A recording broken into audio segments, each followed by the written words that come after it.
शांति। तो विशेष आज जलंधर के भाई बहने सामने है।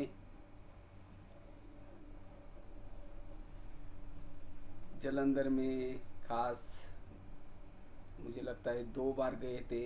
वहाँ दीदी बहुत अच्छा पालना दीदी बाबा के साथ के अनुभव सुनाए थे और उनको बहुत अच्छा लगा था। काफ़ी सारे बाबा के साथ में उन्होंने जो जो दिन बिताए उन सभी के अनुभव सुनाए थे। तो उसके बाद कई सेंटर पर भी जाना हुआ था, काफ़ी सारे स्कूलों में सेवा की थी। उसके बाद भी मेरे को कहा कि ये बाबा का घर है, आपका घर, आप कभी भी आना। हमने कहा ठीक है, लेकिन ड्रामा अनुसार उसके बाद नहीं आना पड़ा, आना हुआ। तो आज खास साइंस के साधन के द्वारा आपके पास आ रहे हैं। तो विशेष आज का बहुत सुंदर विषय है। आज का विषय है हमें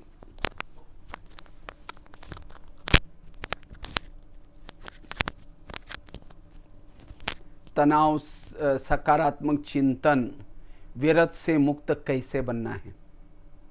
मुझे लगता है काफ़ी सारी मुरलियाँ चली जब बाबा ने कहा कि बच्चे व्यर्थों से मुक्त बनो। और पिछले सप्ताह में तो काफ़ी सारे क्लासेस भी चले, व्यर्थों से मुक्त बनो। स्लोगन बार बार 4-5 दिन लगातार आ रहा था कि बच्चे व्यर्थों से मुक्त बनो।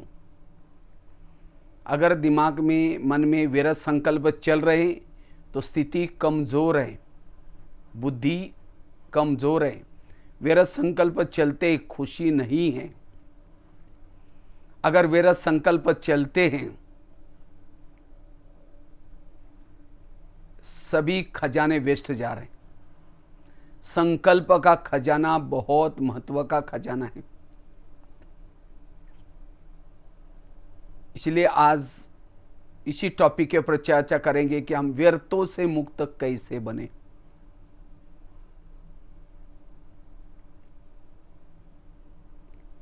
क्योंकि जब मन में व्यर्थ संकल्प चलेंगे तो वायुमंडल खराब हो जाएगा। मन में निगेटिव व्यर्थ संकल्प चलते हैं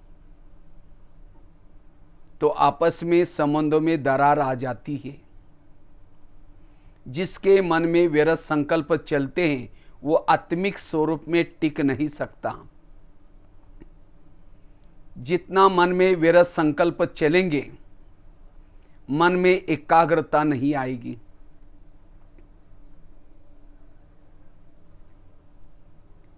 इसलिए व्यर्थों से मुक्त बनने की जरूरत है। क्योंकि आप सभी देख रहे, समय तेजी से जा रहे हैं, चारों ओर समस्या ही समस्या है। और इस समस्याओं में हमें अंतिम समय की तैयारी करनी है। 1 सेकंड में हमारे अंदर एकाग्रता आए, 1 सेकंड में हम अशरीरी बन जाए, विधेय स्थिति का अनुभव करें। क्योंकि लास्ट के पेपर 1 सेकंड का पेपर होगा और उस 1 सेकंड के पेपर में पास होने के लिए अशरीरी स्थिति चाहिए। अशरीरी स्थिति वही बना सकता है जो 1 सेकंड में स्टॉप कर लेता है, व्यर्थों से मुक्त बनता है। इसीलिए वर्तमान समय ये पुरुषार्थ हमें करना है, हमारे संकल्प की स्पीड कम से कम चले और सदा मन में सकारात्मक संकल्प, समर्थ संकल्प ही चले। जिसके मन में व्यर्थ संकल्प चलते हैं, ज्यादा चलते हैं, वो आत्मिक स्वरूप में टिक नहीं सकता। मन में प्रमाण से ज्यादा विचार चलने से अंतर्मुखी नहीं बन सकेंगे। व्यर्थ संकल्प होंगे तो शक्तियां और गुणों की अनुभूति नहीं कर पाएंगे। जिस घर में निगेटिव संकल्प ज्यादा चलते हैं वहां पानी के मटके भी सूख जाते हैं, आपस में संबंधों में कड़वाहट आती है। वास्तव में ये हमें जो टोटल बाबा ने जो ज्ञान सुनाया है, कर्मों का ज्ञान, जो हुआ अच्छा ये ज्ञान, हर आत्मा का पार्ट अपना अपना ये ज्ञान, जो हुआ अच्छा हुआ, जो हो रहा अच्छा ये ज्ञान, ड्रामा रिपीट होता है नथिंग न्यू ये ज्ञान, ये सब व्यर्थों से बचने के लिए सिखाया है। इतना सारा ये ज्ञान होने के बावजूद भी अगर हमारे संकल्प चलते ये क्यों हुआ, कैसे हुआ, मेरे साथ क्यों हुआ, ज्ञान को समझा ही नहीं, ड्रामा को समझा ही नहीं। इसलिए ज्ञान के द्वारा अपने मन को चुप रखना, no question, no correction, no quotation, no opposition, मन चुप। और जिसका मन चुप रहता है वो जैसे आंखें खुली है, कान खुला है, यहां देखते हुए भी यहां की बातें उसको दिखाई नहीं पड़ रही, उसका ध्यान मन परमात्मा में लगन में मगन है, उसकी बुद्धि क्लीन और क्लियर है,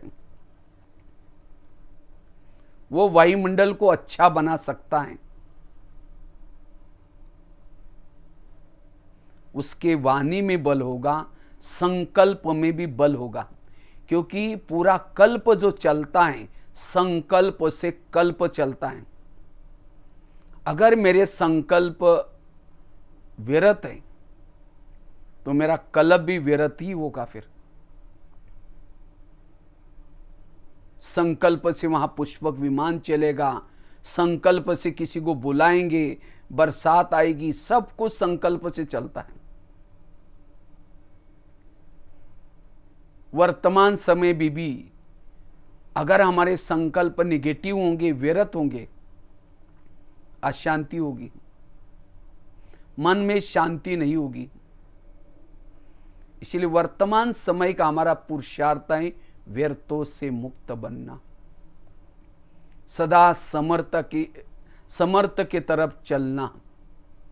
समर्थ वाला ही संपन्न है, संपूर्ण है, भरपूर है।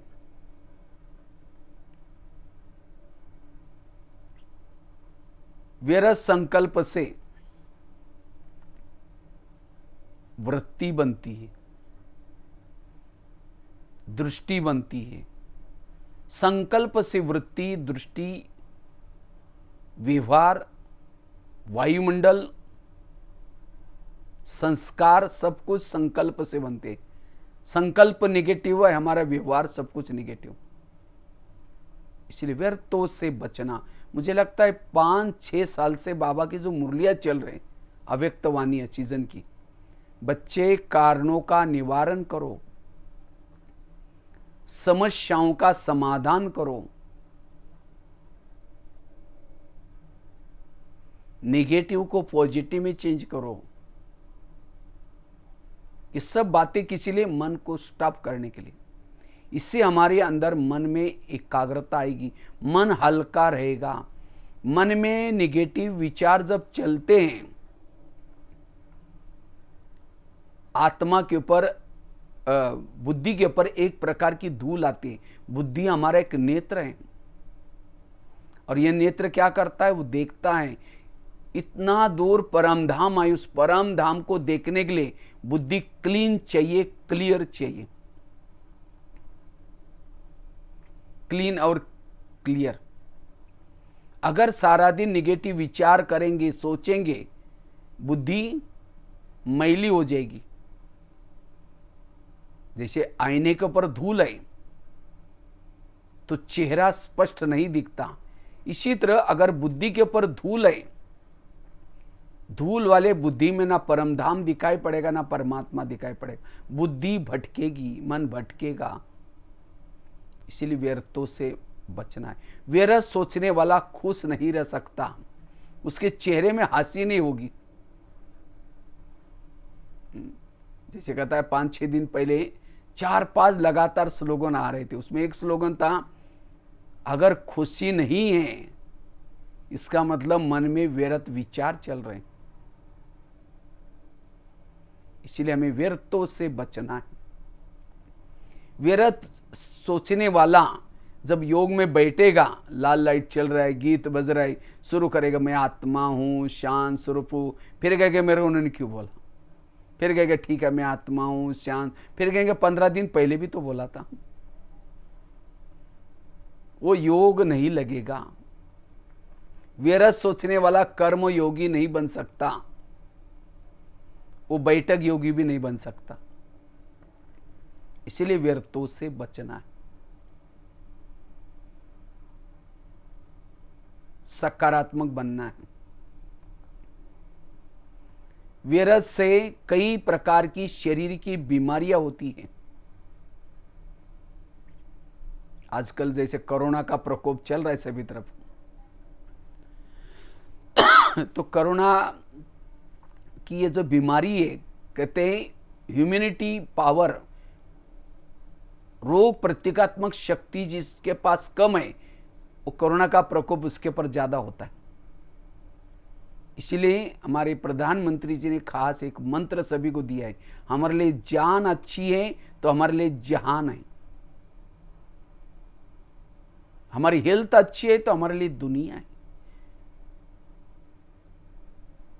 लेकिन हेल्थ बिगड़ती क्यों है? निगेटिव सोचने से, व्यर्थ सोचने से। इसलिए कहते हैं ना, जिसका पांव गरम, पेट नरम, दिमाग ठंडा, वहां डॉक्टरानी की कोई जरूरत नहीं। लेकिन आजकल उल्टा होता है, पांव रहते हैं ठंडे और दिमाग रहता है गरम। पांव गरम कब होंगे? जब एक्सरसाइज करेंगे, फिजिकली योगा करेंगे। पिछले सप्ताह में 21 जून को योगा डे था। योगा दो प्रकार के, एक फिजिकली योगा, दूसरा मेंटली योगा। फिजिकली योगा के साथ साथ मेंटली मेडिटेशन जरूरी, क्योंकि जिसका मन बीमार उसका तन बीमार होता है। इसलिए मन को तंदुरुस्त रखना कब रहेगा? जब पॉजिटिव सोचेंगे, सकारात्मक सोचेंगे। आज किसी को पेट की बीमारी होती है, ईर्ष्या वाले विचार चलाए पेट की बीमारी होगी। किसी को दूर का कम दिखता है, दूसरे की बुराई को आंखें फाड़ फाड़ के देखते हैं। आज किसी का ब्लड प्रेशर बढ़ गया, बीती हुई बातों को याद किया, ब्लड प्रेशर बढ़ गया। शुगर दूसरों को अपने कंट्रोल में रखने की कोशिश करेंगे। मैं इसकी सास हूं, मैं इसका पति हूं। तो सारी बीमारियों का जड़ है निगेटिव सोच, व्यर्थ सोच। आज किसी को स्पॉन्डिलाइट होता है, रास्ते में जा रहे हैं, वो क्या करती है, वो क्या करता है, इधर उधर देखने वालों को स्पॉन्डिलाइट होता है। तो सारी बीमारियों का जड़ है निगेटिव। इसलिए निगेटिव से बचना, पॉजिटिव बनना, समर्थ बनना। किसी को ब्रेन ट्यूमर, ब्रेन हेमरेज होता है, निगेटिव। इसलिए आजकल डॉक्टर क्या कहते हैं? खुश रहो, खुश रहो। लोग खुश होने के लिए लाफिंग क्लब में जाते हैं, जाएंगे, हाथ ऊपर करेंगे, जोर जोर से हंसेंगे, लेकिन घर में आते ही जिसके प्रति नफरत है उसको देखते ही चेहरा डाउन हो जाए। इसलिए आजकल डॉक्टर ये भी कहते हैं, अगर हेल्दी बनना है, कड़वी चीजें खाना पसंद करो। करेले खाओ, कड़ू नीम के पत्ते खाओ, मेथी के लड्डू खाओ। अर्थात जीवन में आने वाली कड़वी बातों को डाइजेस्ट करो। और जो कड़वी बातों को डाइजेस्ट करता है उसका हेल्थ अच्छा है। ये ज्ञान केवल सतयुग में जाने के लिए नहीं है, लेकिन वर्तमान समय में भी हमें हेल्दी, वेल्दी, अगर हैप्पी बनना है, इस ज्ञान की बहुत आवश्यकता है। इसलिए व्यर्थ से मुक्त बनना। आत्मा परम धाम में तब उड़ सकती है जब बंधनों से मुक्त बनती है। व्यर्थ संकल्प एक प्रकार का बंधन है, सूक्ष्म रसे हैं, मन और बुद्धि को बांधते रहते हैं। तो आत्मा पंछी कैसा उड़ेगा? इसलिए विपरीत परिस्थिति में भी हमारा मन चुप रहे। और जिसका मन चुप रहता है बहुत शक्तियां क्रिएट करता है, वो आत्मिक स्वरूप बिंदु स्वरूप में, ज्वाला स्वरूप स्थिति में रह सकता है। स्थूल में हमने पवित्रता का पालन तो किया, लेकिन अगर मेरे संकल्प निगेटिव चलते हैं, आत्मा अनुभूति, परमात्मा अनुभूति नहीं होगी। एक शिष्य गुरुजी के पास गया, कहते हैं गुरुजी मैं बहुत भक्ति करता हूं, दान करता हूं, लेकिन मुझे कुछ अनुभव नहीं हो रहा है। तो गुरुजी हंसने लगे, कहते बात तो सही है। कहते 3-4 दिन पहले मैं बगीचे में बैठा था, तो वहां 5-6 युवा आ गए। उन 5-6 युवाओं को प्यास लगी थी। गुरुजी ने कहा सामने कुआं है, वहां जा करके पानी पी के आ जाऊं, वहां बाल्टी है, रस्सा है।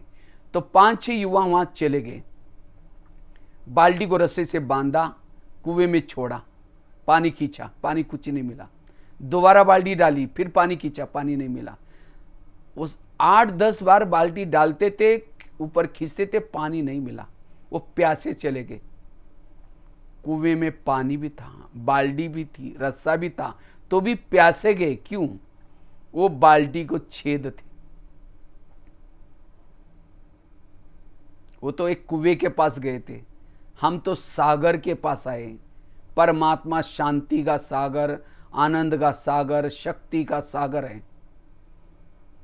हमारे पास बाल्टी भी है, मन बुद्धि, हम पुरुषार्थ भी कर रहे हैं। अमृत वाला उठ रहे, मुरली सुन रहे, सेवाई कर रहे हैं, लेकिन हमारे मन रूपी बाल्टी को छेद है, वेरा सोचने की आदत है। हमें ना शांति का अनुभव होगा, ना शक्ति का अनुभव होगा। सागर के पास रहने के बाद भी प्यासे रह जाएंगे।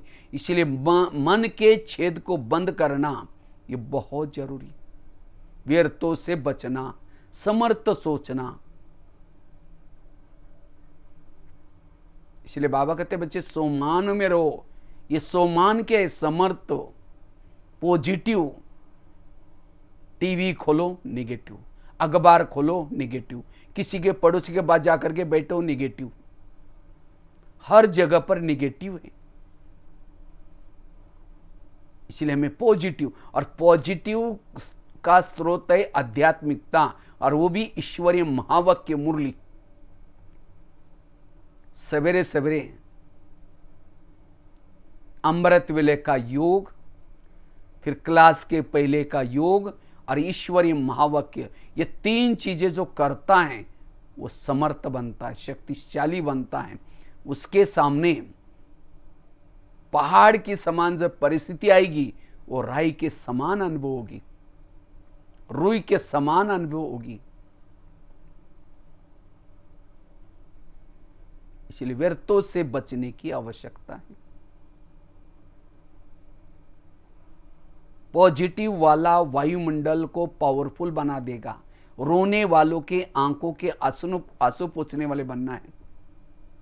लेकिन कौन कर सकता है? इसकी सोच पॉजिटिव है। पॉजिटिव वाला बुराई को भी अच्छाई में बदल देगा, समस्याओं को भी समाधान में बदलेगा, कारणों का भी निवारण करेगा। वो अपना टाइम, दूसरों का टाइम वेस्ट नहीं कराएगा। कई कहते मुझे पुरुषार्थ के लिए टाइम ही नहीं मिलता। उनका टाइम कहां जा रहा है? वेरा सोचने में।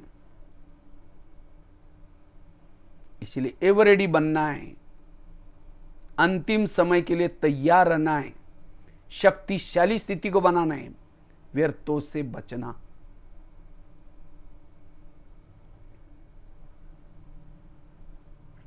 गाड़ी के अंदर पेट्रोल डाल दो, वही पेट्रोल का पाइप ड्राइवर के मुंह में डालो तो क्या हो जाएगा? गाड़ी का भोजन अलग है, ड्राइवर का भोजन अलग है। गाड़ी का भोजन है पेट्रोल डीजल, और उसका जो ड्राइवर है उसका भोजन है सब्जी दाल रोटी। शरीर गाड़ी है, इसका भोजन है सब्जी दाल रोटी, और इसका जो ड्राइवर है आत्मा, इसका भोजन है पॉजिटिव समर्थ विचार, ईश्वरीय महावाक्य, वास्तव में ब्रह्मा कुमारी का केंद्र ये आत्मारूपी ड्राइवरों को भोजन करने का डाइनिंग हॉल है। इसके लिए हमें कोई बहाना नहीं बनाना है कि मुझे बहन जी टाइम नहीं है, दीदी हमारा दुकान खोलना पड़ता है, ये है वो है। अब भोजन करने तीनों टाइम का शरीर को भोजन देते हैं, उसके लिए कोई बहाना करते हैं? नहीं नहीं, मैं तो 8 दिन से बहुत बिजी था इसलिए खाना ही नहीं खाया। कैसा भी टाइम को मैनेज करके खाना करते हैं। इसी तरह ये हमें कैसा भी टाइम निकाल करके आत्मा का भोजन जरूर करना है। मैं तो देख रहा हूँ आजकल तो अचानक कोरोना का प्रकोप आ गया मार्च के बाद, अचानक पता भी नहीं था किसी को। रोज क्लास में आते थे, सेंटर में आते थे, लेकिन अचानक ये हो गया, आत्मा का भोजन ही बंद हो गया। तो बहनों की तो मैं कमाल देख रहा हूँ जिन्होंने एंड्रॉयड मोबाइल नहीं देखा, लैपटॉप कंप्यूटर क्या है वो उसके बारे में कोई नॉलेज नहीं था, यूट्यूब ये फ्री कॉन्फ्रेंस कॉल कुछ भी नॉलेज नहीं था, लेकिन अब इतना भाई बहनों को ये ज्ञान कैसे प्राप्त हो जाए, क्योंकि ज्ञान की बिना जैसे आत्मा भूखी है, तो बहनों ने कैसे कैसे सीख करके आज वो ज्ञान की रोज भाई बहनों तक पहुंचाने का काम कर। बहनों की इस मेहनत को कदर करनी है हमें, और रोज ये ज्ञान को हमें सुनना है, क्योंकि ये ज्ञान हमारे लिए चाबी है। जैसे पहली घड़ी, चाबी वाली घड़ी आती थी, उसको चाबी दो कुछ दिन चलता है, कुछ घंटे चलता है, फिर अगले 24 घंटे के बाद फिर चाबी देते थे। इसी तरह हम भी जब ज्ञान सुनते उमंग उत्साह में आ जाते, फिर बाद में 24 घंटे बाद ढीले होते, फिर बाबा चाबी देता है। इसलिए हमें रोज ये बातें सुनना है, समर्थ बन जाएंगे। मुरली यही हमारे लिए सकारात्मक सोच है, पॉजिटिव बातें हैं, आत्मा का भोजन है, इससे आत्मा शक्तिशाली बनेगी। तो हम व्यर्थों से मुक्त कैसे बने, ये तो मैंने बताया व्यर्थों से क्या क्या हो रहा है, लेकिन हमें व्यर्थों से मुक्त समर्थ कैसे रहें। विपरीत परिस्थितियां हो, कैसी भी बातें हो, तो भी हम समर्थ कैसे रहें, उसके लिए 4-5 बातें सुनाता हूं। सबसे पहली बात है, अगर हमें समर्थ बनना है, शक्तिशाली बनना है, इसके लिए जैसे कहा 3 चीजें हमें रोज अपनी दिनचर्या में करना है। एक तो अमृतवेला का योग, क्लास के पहले योग, और ईश्वरीय महावाक्य जरूर सुनना है। भले अब लॉकडाउन है, लेकिन जो हमें मोबाइल के द्वारा, टीवी के द्वारा जो ईश्वरीय महावाक्य आते हैं उसको जरूर सुनना है। पहले तो अमृतवेला का घरों में योग करना है, और दूसरा फिर समझो आप अभी सेंटर पर तो नहीं जा पाते, लेकिन फिर भी हमें वो साइंस के साधन के द्वारा जहाँ भी आते हैं, यहाँ बाबा के कमरे में बैठ के, घरों में बाबा का फोटो तो होगा, वहाँ बैठ करके आधा घंटे का योग करना, और फिर वो ईश्वरीय महावाक्य सुनना। जो ये 3 चीजें करता उसको किसी के दोष दिखाई नहीं पड़ते। पहले तो बहाना करते थे, नहीं दीदी दुकान खोलना पड़ता है। अभी तो 2-3 महीने से तो सब दुकान भी बंद है, सब कुछ ही है, टाइम ही टाइम है। अभी अपना टाइम ज्ञान योग करके स्थिति बनाने के लिए यूज करना है, क्योंकि यहां का एक एक ईश्वरीय महावाक्य लाखों करोड़ों का है। आप कहेंगे बहने क्या पैसे देते? पैसे नहीं देते, ज्ञान देते। ज्ञान भी एक बहुत बड़ा धन है। जैसे स्कूलों में टीचर्स कोई पैसा नहीं बांटते स्टूडेंट को, क्या बांटते? ज्ञान। जितना वो लगन से बच्चा आता है, रोज सुनता है, रेगुलर पंक्चुअल आता है, उतना उसको मार्क अच्छे मिलेंगे। जिसको मार्क अच्छे मिलते हैं, नौकरी अच्छी लगती है, और पूरा जीवन भर में उसका शरीर निर्वाह होता है। वो तो शरीर निर्वाह की बात है, लेकिन अब युग परिवर्तन का समय है। रिटर्न हमारी जर्नी है। हमें सभी आत्माओं को वापिस जाना है। गीता का भगवान गीता के वचन अनुसार धरती पर आया है और सबको वापिस लेके जा रहे हैं। तो ऐसे समय पर, परिवर्तन के समय, परमात्मा ने एक विद्यालय खोला, प्रजापिता ब्रह्मा कुमारी ईश्वरी विद्यालय, और इसी विद्यालय के माध्यम से ये अविनाशी ज्ञान बांट रहा है। ये ज्ञान सुनने से, योग करने से हमारे संस्कार परिवर्तन होते हैं, हमारे अंदर दैवी गुण, दैवी शक्ति आती है, और यही हमारी असली कमाई है। और जिन्होंने ये ज्ञान सुना, संस्कार परिवर्तन किया, उसके बाद जब आत्माएं वापिस जाएगी परम धाम में, वहां से सत्युग में वापिस आएंगी। केवल 9 लाख लोग ही सत्युग में आते हैं। क्यों? विश्व परिवर्तन के समय, कलयुग के अंतिम समय, उन्होंने उस परमात्मा का ज्ञान सुना था, संस्कार बदले थे। इसलिए कहते हैं ना, भगवान जब भाग्य बांट रहा था, सो रहे थे क्या? इसलिए बहाना नहीं करना है। अब दुकान खोलेंगे, 1 घंटे में कितना कमाएंगे? 1500। लेकिन ये ज्ञान नहीं सुनेंगे, सेंटर पर नहीं जाएंगे, कितना कमाएंगे? लाखों करोड़ों। क्यों लाखों करोड़? क्योंकि जो आत्माएं ज्ञान सुनकर के सत्युग में जाएंगे, 21 जन्म तक उनको सोने चांदी के महल मिलने वाले हैं, बहुत बड़ी प्रॉपर्टी मिलेगी, देवताएं बनेंगे। वो प्रॉपर्टी का एस्टिमेट निकालो कितना आएगा। इसलिए उस दुकान से पहले सेंटर पर जाना, अपने 2 कान खोलना। 2 कान, वो तो एक ही दुकान है यार, 2 कान है। उस दुकान से कमाए हुआ चोर लुटेगा, आग जलाएगा, पानी डुबाएगा। लेकिन इस 2 कान से कमाए हुआ ना चोर लुटेगा, ना आग जलाएगा, ना पानी डुबाएगा। इसलिए हमें ये पढ़ाई जरूर पढ़नी है। पढ़ाई सोर्स ऑफ इनकम है। सदगति दाता जी था ना, सदगति दाता स्वयं बाबा हमें पढ़ा रहे। कल की मुरली में था, नशा रहनी चाहिए। तो इसलिए जो ये 3 चीजें करता है, अमृतवेला का योग अच्छा करता है, क्लास के पहले अच्छी तरह आधा घंटा मेडिटेशन करता है और ईश्वरीय महावाक्य सुनता है, उसको किसी के दोष दिखाई नहीं पड़ेंगे, सब अच्छे नजर आएंगे। उसका मन चुप रहेगा, व्यर्थों से मुक्त बन जाएगा। क्योंकि इन 3 चीजों से मनोबल बढ़ता, आत्मबल बढ़ता है। 1-2 महिलाएं थी।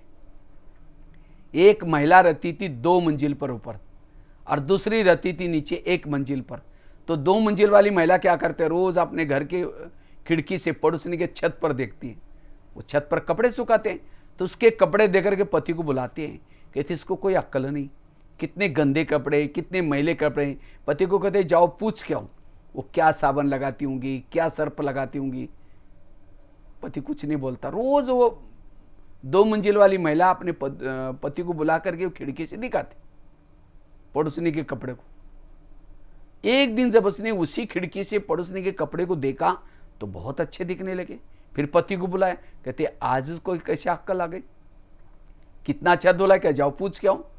पति धीरे से मुस्कुराता और कहता है आज सवेरे सवेरे मैंने अपने घर के खिड़की के कांच साफ किए। उनके कांच गंदे थे, इसलिए कपड़े गंदे दिखते थे।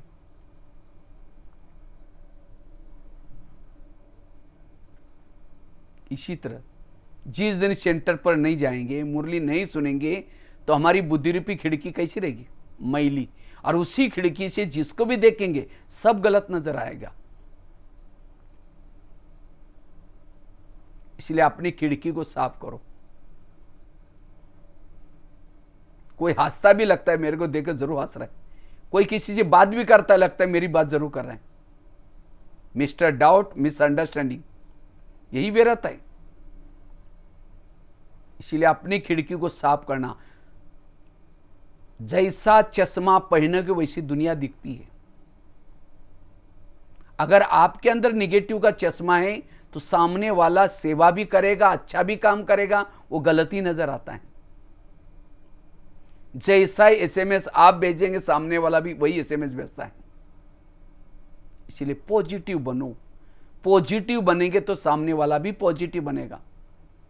वास्तव में समस्या कुछ नहीं, हमारी ही निगेटिव बातें जब आती हैं तब समस्या क्रिएट करते हम ही।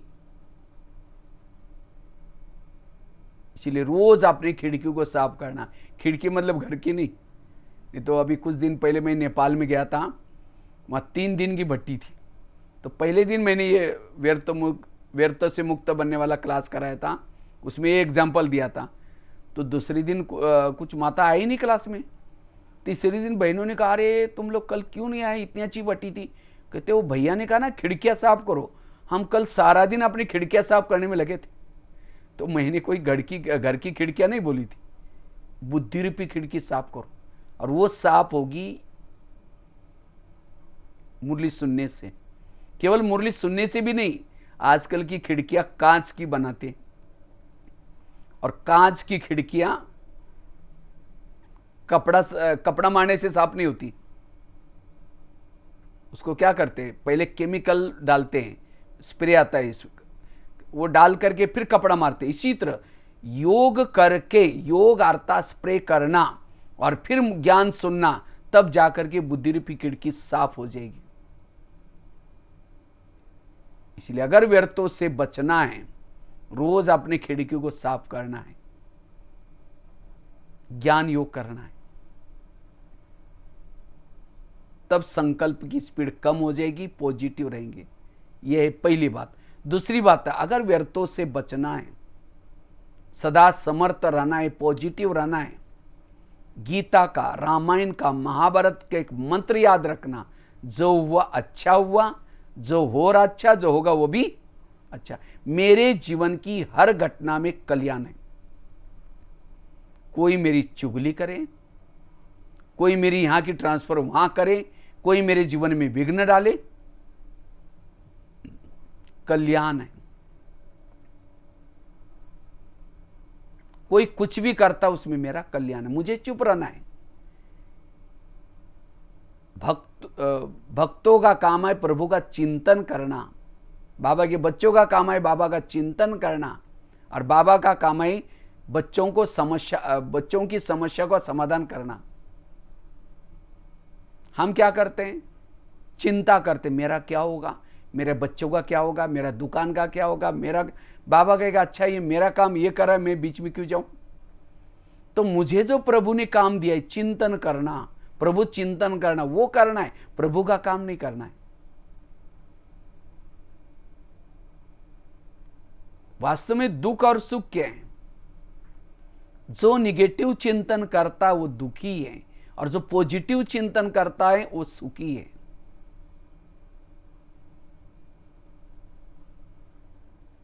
इसलिए हर परिस्थिति में पॉजिटिव रहो। जीवन की विघ्नों के पर्दे के पीछे कुछ कल्याण छिपा रहता है। अगर जीवन में विघ्न आएंगे भी, उसके पीछे कुछ कल्याण है। कुछ समय तक हमें थोड़ा करना है, इंतजार करना है। ड्रामा कल्याणकारी है, संसार कल्याणकारी है। जैसे आजकल कोरोना के प्रकोप के कारण हर एक के सामने समस्या आई, केवल आपके सामने नहीं आई, हर एक के सामने। यह विश्व की सभी आत्माओं का पेपर है। इसीलिए अपने मन को चुप रखना, अपने हेल्थ को ठीक कर रखना है। नहीं तो कभी निगेटिव सोच करके तनाव में, टेंशन में आएंगे, और ये हमारी ह्यूमिनिटी पावर कम हो जाएगी, गुस्सा आएगा, और ही कोई बीमारी हो जाएगी। इसीलिए पॉजिटिव रहो। इसीलिए विघ्नों के पीछे कल्याण है। संसार कल्याणकारी है, संसार की हर घटना कल्याणकारी है, परमात्मा कल्याणकारी है। हमारे आसपास के जो लोग हैं, जो हमारे साथ व्यवहार करते हैं, उसमें भी कल्याण है। पॉजिटिव रहो।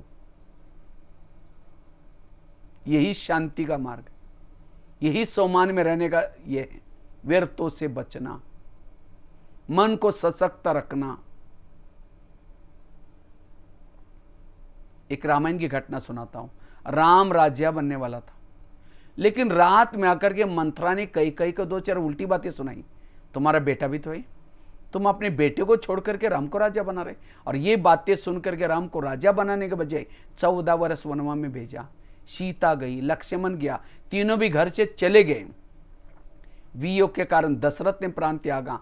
खाने का प्रॉब्लम, सोने का प्रॉब्लम, घास में सोए, ये सब किसके कारण हुआ? मंथरा के कारण। मंथरा को जो भी देखेगा उसकी भावना अच्छी चलेगी बुरी चलेगी। मैं खुद जब रामायण देखता था, मैं देखता था मंथरा स्क्रीन में काला सा ड्रेस पहन करके डंडा लेके आते। मैं कहता था इस बुढ़िया को भगवान, इसको नहीं देखना। लेकिन एक दिन मैंने जब सोचा, तब मुझे पता चला मंथरा ने राम के साथ जो किया वो अच्छा क्या, अगर मंत्रा उसी रात में उनके घर में ना आती, राम राजा बनता। राजा बनता तो जंगल में नहीं जाता, सीता की चोरी ना होती, रावण को ना मारता। रावण को ना मारता, राम की महिमा कोई नहीं गाता। राम की महिमा किसके कारण? मंत्रा के कारण। यह है सकारात्मक दृष्टिकोण। तो इसी तरह ड्रामानुसार हर एक के जीवन में भी भगवान ने कोई ना कोई एक दो मंत्रा रखी। लेकिन आज जो हम निगेटिव है, व्यर्थ जो सोच रहे, उसी मंत्रा के व्यवहार से ही। राम के मंत्रा ने तो राम का भला किया, तो आपकी भी मंत्रा क्या करने वाली? भला ही करने वाली। अगर राम के जीवन में मंत्रा ना आती, ना हनुमान मिलता, ना अंगद, ना ऋषि, ना मुनि, कोई नहीं मिलते। ये सब किसके कारण मिले? मंत्रा के कारण। आज तक हमें बाबा मिला, दैवी परिवार मिला, दीदी दादियां मिली, ये सब किसके कारण? आज तक की मंत्राओं के कारण। इसलिए कभी एकांत में बैठ करके आज तक जिन्होंने तंग किया, परेशान किया, उनको दिल से दुआएं दो। आप लोगों ने हमें तंग किया, हमारा बहुत अच्छा हुआ, लेकिन फिर 5000 साल के बाद तंग करने के लिए जरूर आना।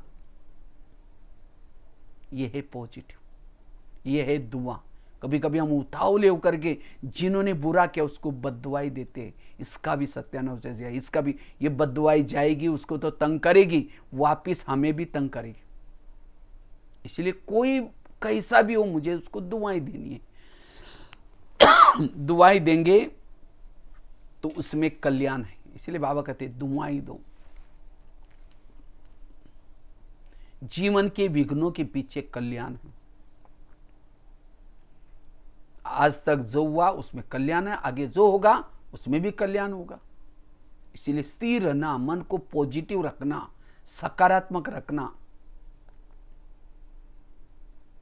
संगम युग में महान भाग्यशाली कौन है? जिनके सामने ज्यादा समस्या आते, प्रॉब्लम आते, वो ज्यादा भाग्यशाली। कुंती के सामने जब कृष्ण आता है, कुंती को पूछता है तुमको क्या वरदान चाहिए? तुमने बहुत भक्ति की, सोना चांदी जो भी मांगो। कहते हैं मुझे सोना चांदी नहीं चाहिए, मुझे जीवन में समस्या ही चाहिए। तो कृष्ण कहता है तुम्हें क्या मांग रहे? तथास्तु, तो तुम्हारी जो भी इच्छा पूर्ण हो जाए। फिर कहा कि तुमने समस्या क्यों मांगी? कहते समस्या होगी, आप सदा मेरे साथ में रहेंगे, और आप मेरे साथ में रहेंगे, यही मेरा सौभाग्य है।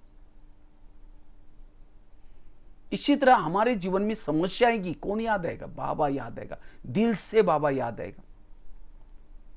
इसलिए बाबा कभी कभी बांधेली माताओं को मुरली में याद करता है। बांधेली माताओं का योग मेरे से ज्यादा होता है, क्योंकि जब पति तंग करता है, परेशान करता है, उसको कौन याद आता है? बाबा याद आता है। और जिनको बाबा याद आता है उसका पद ऊंचा है। और जिन माताओं को पति तंग नहीं करता, बहुत प्यार करता है, उन माताओं का योग पति से लगा हुआ है। कहते हैं मेरा पति बहुत अच्छा है, कभी तंग नहीं करता। तो जिनका योग ही पति से है, उनका पद कुछ भी नहीं होगा। तो पति तंग करने वाला चाहिए, प्यार करने वाला चाहिए। तो कहने का मतलब संघर्ष यही उत्कर्ष है। अगर बड़ा बनना है, सहना पड़ता है। बिना सहन करते कोई बड़ा नहीं बनते। वैसे तो पंजाब में ज़्यादा दही बड़ा खाते हैं। मैं कई बार जब सेंटर पर जाता हूँ, वहाँ की बहनें जरूर दही बड़ा बनाते। दही बड़ा बड़ा कैसे बनता है? रात को उड़द की दाल को पानी में भिगोते, सवेरे उसको मिक्सी में पानी से निकाल करके मिक्सी में पीसते हैं, फिर आटे को फेंटते रहते, मिक्स करते। कब तक? वो ग्लास में रखे, ग्लास में पानी थोड़ा डालेंगे, आधा ग्लास, और फेंटा हुआ आटा थोड़ा डालेंगे वो पानी के अंदर। अगर वो डूब गया, वड़ा ठीक नहीं बनेगा, सख्त, और फेंटेंगे उसको, मिक्स करेंगे। जब वो पानी के ऊपर तरता है तो उसको क्या करते हैं, फिर गरम कढ़ाई रख करके तेल डाल करके, तो उसमें क्या करते हैं, मेंदू वड़ा के आजकल मशीन आते हैं, उस मशीन में डाल करके वड़े बनाते हैं। और जब वो तेल में करारा हो जाता है, लाल हो जाता है, उसको निकाल करके ठंडे पानी में डालते हैं। ठंडे पानी से निकाल करके प्लेट में रखेंगे। ठंडे से पानी से निकाल करके जोर से दबाएंगे, उसका पानी निचोड़ देंगे। अगर निचोड़ते समय वो टूट गया, टुकड़े हो गए, मेहमान को नहीं खिलाएंगे। साबुत होता है उसको मेहमान खिलाएंगे। टुकड़ों को क्या करेंगे? रिजेक्ट करेंगे। और जो साबुत है उसको प्लेट में रखेंगे, फिर दही डालेंगे। उसके ऊपर क्या करते, फिर इमली की चटनी डालते हैं। इमली की चटनी में भी काला नमक, सफेद नमक, चीनी का बुरा होता है। उसके ऊपर भुना हुआ जीरा पाउडर डालेंगे, लाल मिर्ची डालेंगे, ऊपर से हरा धनिया डालेंगे। फिर कहेंगे वाह दही बड़ा कितना अच्छा हुआ। जिसके सामने आएगा मुंह में पानी आएगा। बड़ा बड़ा क्यों बना? क्योंकि उसने उसको फेंटा गया तो भी सहन किया, पिसा गया तो भी सहन किया, नमक लगाई, मिर्ची लगाई, खट्टी मीठी सारी बातों को सहन किया, तब जाकर उसका नाम पड़ा बड़ा। तो इसी तरह अगर हमको बड़ा बनना है, कोई पीसते भी रहेंगे, कोई फेंटते भी रहेंगे, नमक मिर्ची भी लगाएंगे, आप सत्य आपकी बातों को उल्टी सुलटी दूसरों को सुनाएंगे, तो भी सहन करना है। इतना ही नहीं, बड़े को खट्टा मीठा तीखा सब सहन करने के बाद भी जब लास्ट में बड़ा बनता है, जब मुंह में डालेंगे 32 दांत भी उसके ऊपर प्रहार करते, वो भी नहीं छोड़ेंगे।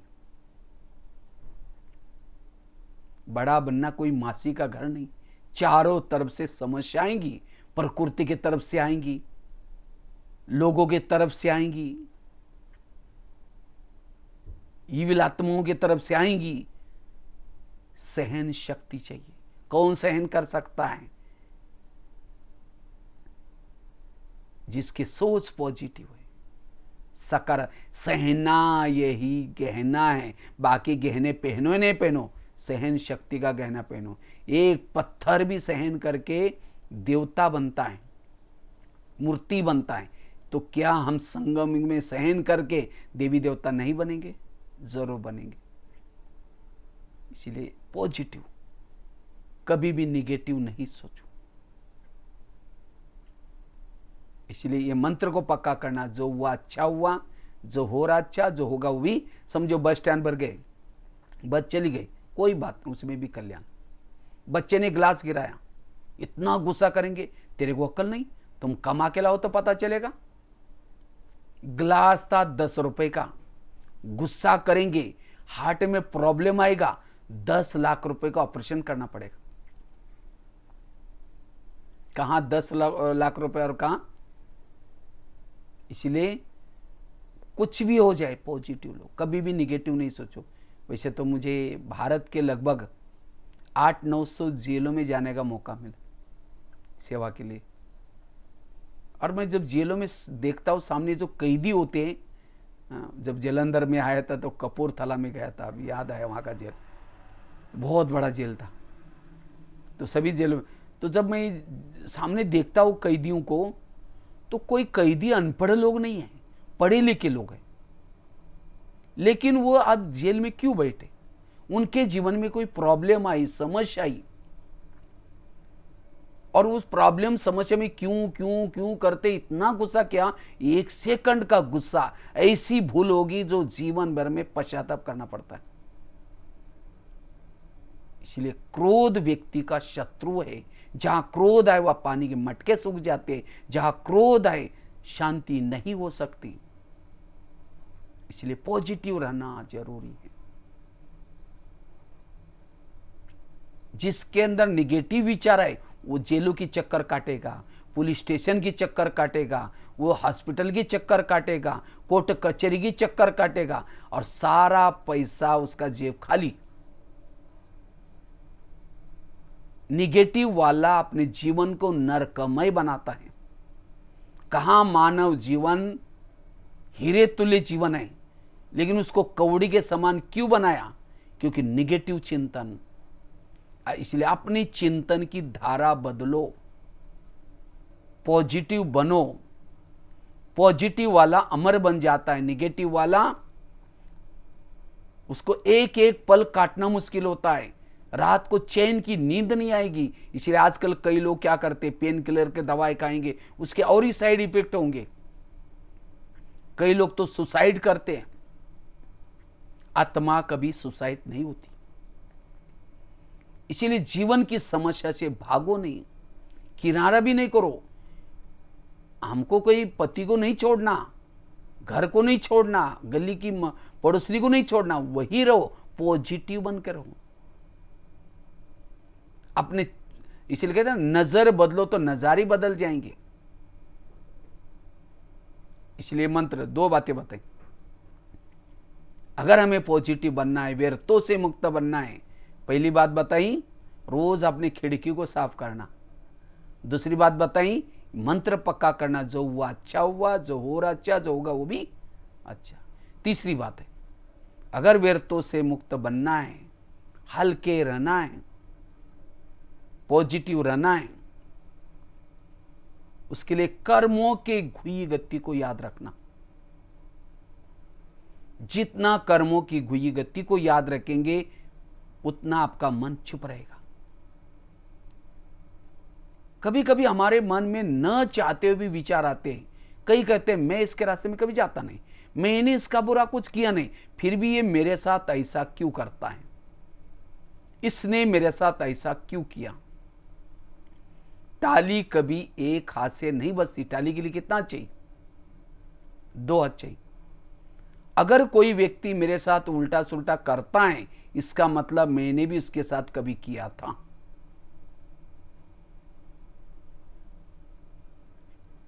एक संसार की बहुत बड़ी सीक्रेट बात आपको सुनाता हूं। आपके आसपास के जो भी लोग हैं, कोई आपको देने के लिए आता है, कोई आपसे लेने के लिए आता है। जिन्होंने इस लेने देने के गहरे राज को समझा, उसका मन चुप रहेगा।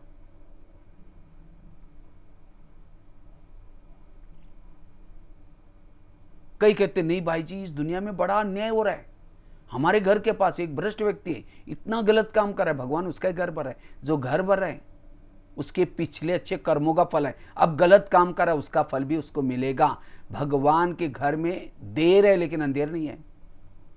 भले युग कलयुग हो, चाहे सतयुग हो, कोई भी युग हो, इस संसार का एक नियम है। संसार एक कर्म क्षेत्र है, इसमें जो बोएंगे वही काटना पड़ता है।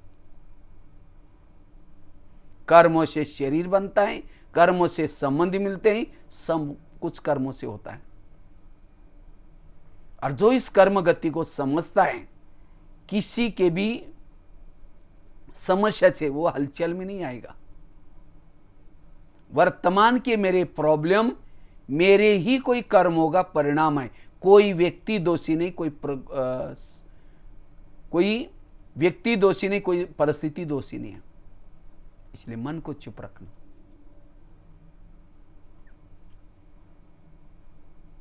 एक बहुत सुंदर घटना मैं कई बार सुनाता रहता हूं, आप लोगों को भी सुनाऊंगा, इससे काफी सारी बातें स्पष्ट हो जाती। एक ध्यान से सुनना। एक आगरा में एक पति पत्नी रहते थे, बहुत गरीब थे, झोपड़पट्टी में रहते थे। उनके पास एक मेहमान आया। वैसा वो मेहमान दिल्ली में खरीदारी करने के हिसाब से आया था, लेकिन जब वो दिल्ली में आया था दुकान बंद थी। तो उस व्यापारी को लगता है बैठे बैठे मैं क्या करूं, मैंने कभी आगरा गया नहीं, देखा नहीं, चलो मैं आगरा घूम के आता हूं। व्यापारी क्या करता, आगरा देखने के लिए गया। सारा दिन उसने आगरा घूम के देखा, लेकिन रात को सोने का प्रॉब्लम हो गया। उसको लगता रात को कहाँ सो जाओ, बैग में करोड़ रुपए पड़े, कई बस स्टैंड पर सो जाओ बैग चोरी हो जाएगी, अगर कई स्टेशन पर सो जाओ तो भी चोरी हो जाएगी। तो अचानक उसको याद आया मेरे गरीब पति पत्नी, चलो मैं उनके पास जाता हूँ। तो रिक्शा करके चला गया। जाकर के उसने खाना खाया, बातें की, सब कुछ की, लेकिन सोने से पहले उसने अपनी बैग खोली, कपड़े चेंज करने थे। तो बैग में करोड़ रुपए पड़े थे। तो उसको लगता है अरे 2-4 बंडल हमको मिल जाए। वो गरीब की माता को लगता है 2-4 बंडल मिल जाए तो हमारी गरीबी दूर हो जाएगी। रात में उसको नींद नहीं आई, क्योंकि बैग उसने सिरान लिया था। तो रात को 12-1 बजे बाहर गई और जाकर के बड़ा सा एक पत्थर लाया और सीधा वो पत्थर क्या क्या हो उस मेहमान के सिर में मार दी। उसका तो मर्डर हो गया। पति की नींद खुली। पति कहता ये क्या हो गया? कहता अब हमारी गरीबी दूर होगी। कहा ये बात किसी पुलिस वालों को पता चलेगा, लोगों को पता चलेगा, हमें जेल के सजा। कहाँ कि किसी को पता ही नहीं चलने देंगे। अब इसको जमुना नदी में डालते। रात को 2 बजे उस मुर्दे को बोरी में डाला, पीछे जमुना नदी थी उसके अंदर डाल करके वापिस आए और आकर के जो दीवार पर खून लगा था रातों रात साफ किया। उन्होंने खून के दाग तो मिटाए, लेकिन कर्मों में पड़े हुए दाग को कोई मिटा नहीं सकता। इसीलिए भजन है ना, कर्म का लेका मिटे न रे भाई, लाख करे कोई चतुराई। उन्होंने उसी पैसे से एक प्लॉट लिया, छोटा सा मकान बनाया, दुकान खोला, गहने बनाई, गाड़ी खरीद की, उनकी गरीबी दूर हो गई। लेकिन उनको कोई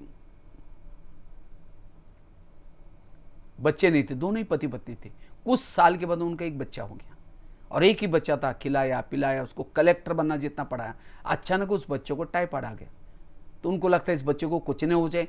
बड़े से हॉस्पिटल में उसका इलाज किया, बहुत फी हो गई, उसके पीछे उन्होंने गहने बेचे, डॉक्टर की फी दे दी, बच्चा तो भी ठीक नहीं हुआ। दुकान चालू किया था, उसको भी बंद किया।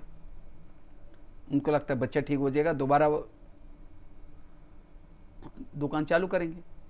मकान बेचा, झोपड़पट्टी में रहने के लिए गए, जो गाड़ी ली थी उसको भी बेची, सारा पैसा डॉक्टर को दे, बच्चा तो भी ठीक नहीं हुआ।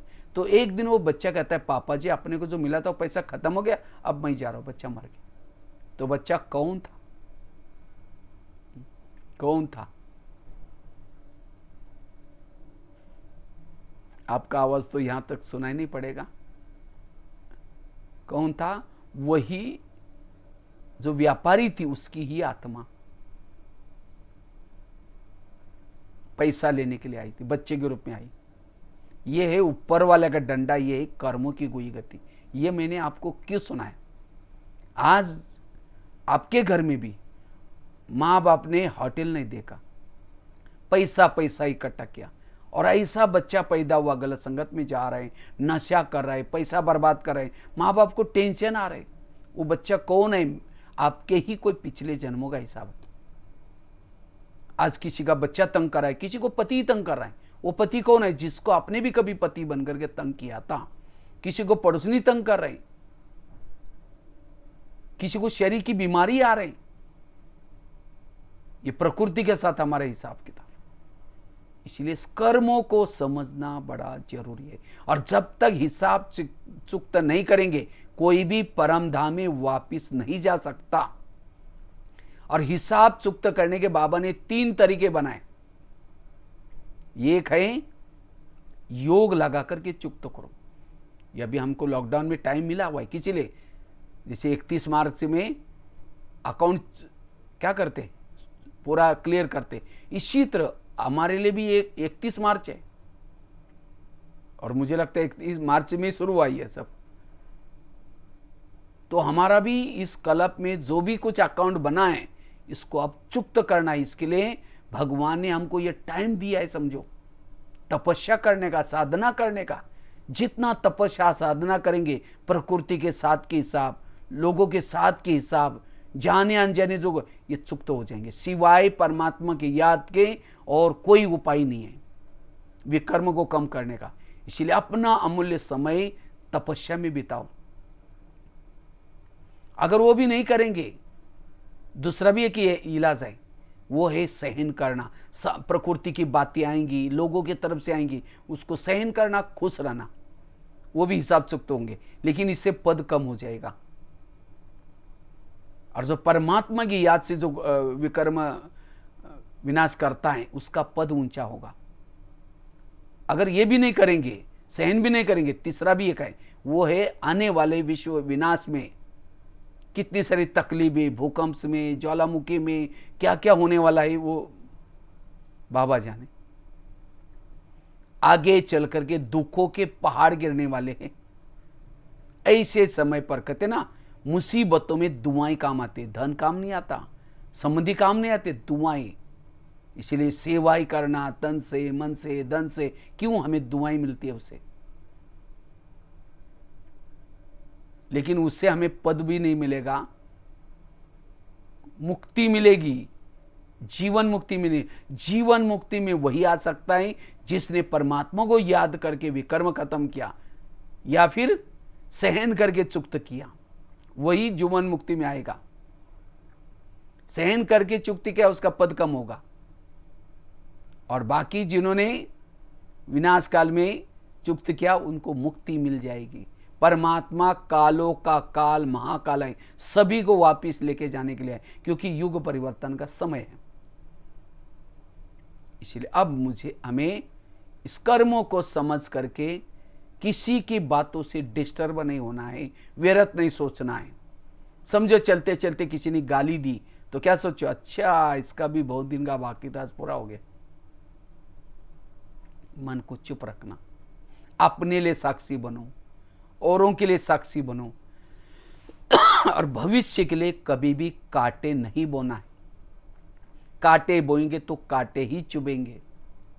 इसलिए कर्म गति को समझने से मन चुप रहेगा। 3 बातें सुनाई और एक शॉर्ट में सुना करके पूरा करता हूं। वैसे तो इसकी बहुत सारी बातें हैं, क्योंकि इन सब बातें सुनने से हम हल्के बनेंगे, और जितना हल्के बनेंगे परमात्मा की तरफ जा सकेंगे, फरिश्ता बन सकेंगे। बाबा कहते बच्चे फरिश्ता बनना है। फरिश्ता कौन बनेगा? जो हल्का रहता है। हल्का रहने के लिए मन को हल्का करने की जरूरत है। एक लोहे का मन लेकर के ऊपर फेंक हो जाएगा ऊपर? मन को हल्का रखना है। इन बातों से हम हल्का बन जाएंगे। लास्ट की एक शॉर्ट में बात सुना करके पूरा करते हैं। पहली बात बताई, अगर मुझे व्यर्थों से मुक्त बनना है, पॉजिटिव रहना है, पहली बात कौन सी सुनाई? रोज हमें अपनी खिड़की को साफ करना, पढ़ाई पढ़नी। दूसरी बात कौन सी बताई? अगर आप पॉजिटिव रहना है तो जो हुआ अच्छा हुआ, जो हो रहा अच्छा, जो होगा वो भी अच्छा। रामायण की घटना सुनाई। तीसरी बात कौन सी सुनाई? कर्मों की घुई गति। उसके लिए मैंने आगरा वाली बात बताई, एग्जाम्पल। एक एक पॉइंट में मैंने एक एक एग्जाम्पल दिया, ताकि आपका मन बिल्कुल पॉजिटिव बन जाए, हल्का बन जाए। एक व्यक्ति के प्रति भी अंदर कुछ भी निगेटिव ना रहे। चौथी लास्ट की बात आई, अगर हमें पॉजिटिव बनना है, सकारात्मक बनना है, व्यर्थों से मुक्त बनना है, जीवन में आने वाली निगेटिव परिस्थिति को क्या बना दो? पॉजिटिव बना दो। जो निगेटिव बात को पॉजिटिव बनाता है उसका मन चुप रहता है। बुराई को भी अच्छाई में परिवर्तन करना, यह है समझदारी। मीरा ने क्या किया? जहर को भी अमृत बना के पिया। तो इसी तरह हमें भी जीवन भर में ऐसी बातें आएंगी, उस बातों को पॉजिटिव बनाना और सारे बोझ से हल्के बनना। आजकल कोई भी बोझ उठाना नहीं चाहता। मार्केट में जाएंगे, आटे ची कौन से लेंगे? जिसको व्हील है। बैग भी लेंगे व्हील वाली। आजकल कोई बोझ उठाना नहीं चाहता। डाइनिंग टेबल भी बनाएंगे व्हील वाला। खटिया भी आजकल व्हील वाली बनाते, इधर उधर कहीं भी सरका सकते हैं। अलमारी भी व्हील वाली बनाते। आजकल कई जगह पर मकान भी व्हील वाले बनाते, विदेशों में तो खास, ताकि कहीं भी शिफ्ट कर सकते। लेकिन बातों के लिए कोई व्हील है? किसी ने मेरा अपमान किया, निंदा की, उसके लिए कोई व्हील है? बातों के बोझ लेके घूम रहे। इसलिए हल्के बनो। एक माता जी खेती में गई, बहुत सारी सब्जियां निकाली, गठड़ी बड़ी हो गई। जैसे कि वैसे रोड पर आई, हाईवे था। सबको कहते रुको भाई, मुझे लेके चलो, रुको रुको, कोई रुकता ही नहीं। लास्ट में एक गाड़ी वाला जा रहा था, उसकी गाड़ी खाली थी। उसको रहम आया, बेचारी बुढ़िया है, इतनी गठड़ी है और शाम होने वाली है। तो क्या क्या अपनी गाड़ी को रोका और उस माता जी को गाड़ी में बिठाया, चल पड़ा। लेकिन अचानक उस ड्राइवर को याद आया, पहले मैं उसको पूछता हूँ कहाँ उसको उतरना है। पूछा ही नहीं उसने। तो गाड़ी को रोक करके पीछे मुड़कर कहा, माता जी आपको कहाँ उतरना है? जब पीछे मुड़कर देखा, उसकी गठड़ी उसके सिर पर थी। वो बैठी है गाड़ी में और गठड़ी है सिर पर। तो कहा कि माता जी आप सीट पर रखो ना गठड़ी को। कहते बेटा आपने मुझे गाड़ी में बिठाने की मेहरबानी की, मैंने सोचा तुम्हारी गाड़ी को बोझ क्यों, इसीलिए मैंने अपनी गठड़ी सिर पर रखी। वो सीट पर रखे, सिर पर रखे, बोझ किसको है? गाड़ी को है। इसी तरह आज सारे दुनिया का बोझ उठाने वाला परमात्मा में मिला है। क्या हमारी गठड़ी नहीं उठा सकता? इसलिए हमें सारे बोझ प्रभु को देना है। हमारी दादी जी, दादी प्रकाश मणि जी, मीडिया वालों ने एक बार दादी को पूछा, दादी जी आप इतने खुश रहते क्यों? इतना सारा जिम्मेवारी, काफ़ी सारे सेंटर्स की जिम्मेवारी, विश्व की सेवा का जिम्मेवारी संभालते हुए। दादी जी ने कहा मैं रात को जब भी सोती हूँ हमारे बाबा के रूम में जाती हूँ और बाबा को कहती हूँ, बाबा ये मधुवन तेरा, शांतिवन तेरा, ज्ञान सरोवर तेरा, सारे झोन तेरे, सारे सेंटर्स तेरे, बहनें तेरी, मैं खुद भी तेरी, तुम जाने तुम्हारा काम जाने। इसी तरह हमें भी क्या करना है, रात को सोते समय बाबा ये खेती तेरी, दुकान तेरा, बच्चे तेरे, ये पति तेरा, ये सब कुछ तेरा, मैं खुद भी तेरी, तुम जाने तुम्हारा काम जाने। हल्के हो, सारा पोतामल बाबा को दो।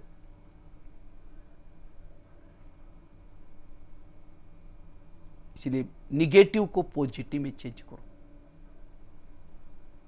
एक महाराष्ट्र में एक संत थे, तुकाराम महाराज थे, भक्ति करते, तो लोगों ने उसको मना किया, तब भी छोड़ा नहीं। एक दिन सभी लोगों ने पकड़ करके उस सत के गले में सब्जी की माला पहना दी, बैंगन, टमाटर, आलू, मटर, मिर्ची, मुंह काला किया, बाल उतार करके हल्दी लगाई, गधे पर बिठाए, गली गली में घुमाया, इतना नहीं घर के सामने लेके आए, पत्नी को बुलाए। जब उसकी पत्नी देखते मेरे पति को ऐसा क्या, तो सबको गाली देती। जब गाली देते तुकाराम महाराज सब्जी की माला दिखा करके कहते हैं इनको गाली क्यों दे रहे, ये लोगों ने अपने लिए 8 दिन के लिए सब्जी ला कर दी,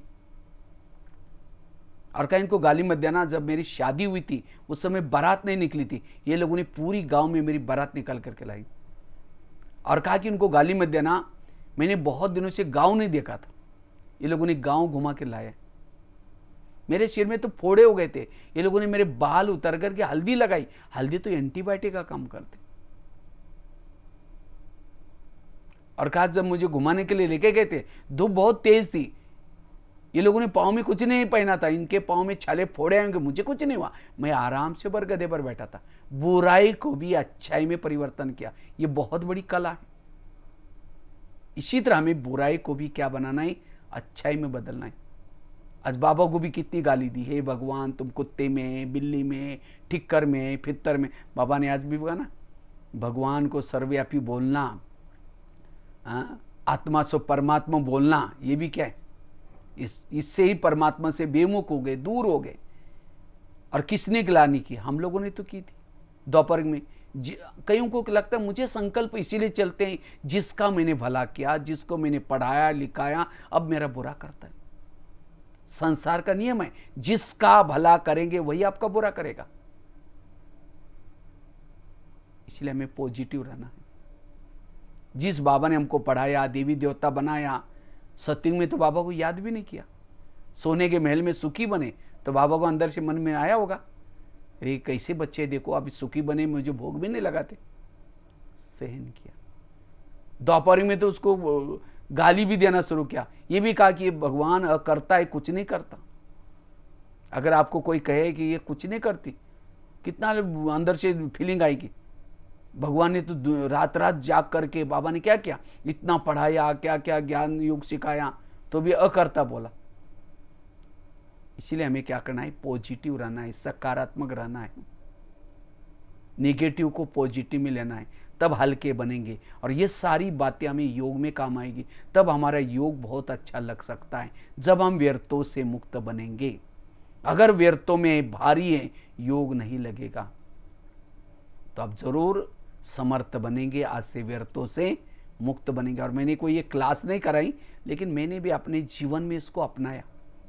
वैसे तो मेरा परिचय तो बहुत गहरा है, लेकिन 2 ही बातें मैं आपको सुनाता हूँ। वैसे तो लौकिक में महाराष्ट्र में एक छोटे से गांव में जन्म हुआ। 11 साल तो स्कूल भी नहीं गए थे, 11 साल के बाद स्कूल में गए। माँ बाप पढ़े लिखे थे नहीं, खेती बाड़ी में रहते थे, बकरी चराते थे। तो रोज़ जब मतलब जब गए स्कूल में गए तो टीचर ने मुझे 5वीं कक्षा में बिठाया, उम्र ज़्यादा थी। रोज़ जब जाना शुरू किया, घर वालों ने मना किया, आपने पैसे नहीं जाना। हमने कहा बिना पैसे का पढ़ूंगा। तो मैं रद्दी से डायरी ला करके पानी से धुलाई करके फिर लिखता था। तो एक दिन आया, उसी रद्दी में एक ब्रह्मा कुमारी का किताब मिला और उसी से ज्ञान में आए। और ज्ञान के ऊपर बहुत विश्वास है, निश्चय से वो रद्दी में किताब मिला था। कल की भी बाबा की मुरली था ना, बच्चे निश्चय बुद्धि विजयंती, निश्चय के ऊपर सारा आधार है। तो मेरा तो उस रद्दी की किताब से इतना निश्चय हो गया, और मैंने क्या किया, उसको रोज़ पढ़ना शुरू किया। 2 साल इसी किताब के माध्यम से ज्ञान में चले। फिर उसके बाद बड़े शहर में आए। फिर उसके बाद मेरे जीवन में इस 30-40 साल में बातें तो आई, लेकिन बातों को पॉजिटिव बनाया। एक 2-3 घटना सुनाता हूँ। एक दिन मन में आया कि मुझे किसी को ज्ञान सुनाना सीखना है। तो मुझे तो हिंदी भाषा भी नहीं आती थी, मैं तो गाँव में रहने वाला। ये दिल्ली की बार घटना है। तो मैंने एक 2-4 लोगों को कुछ सुनाना शुरू किया। तो एक व्यक्ति आए, कहते कि अब क्या सुना रहे थे? मैंने कहा ज्ञान। कहते तुम्हारा काम नहीं, तुम कभी नहीं कर सकते, तुम ऐसे हो। बहुत बोला मेरे को निगेटिव। मैंने अपने दिमाग को शांत रखा। मैंने सोचा इनकी कोई गलती नहीं, शायद मेरे पास ज्ञान का स्टॉक नहीं, इसलिए बाबा मौका नहीं दे रहा है। तब से मैंने सुनाना छोड़ दिया। रोज़ बगीचे में बैठता था, कुछ गमले पड़े रहते थे, गमलों को समझते थे, माता बेटे, यूथ बेटे।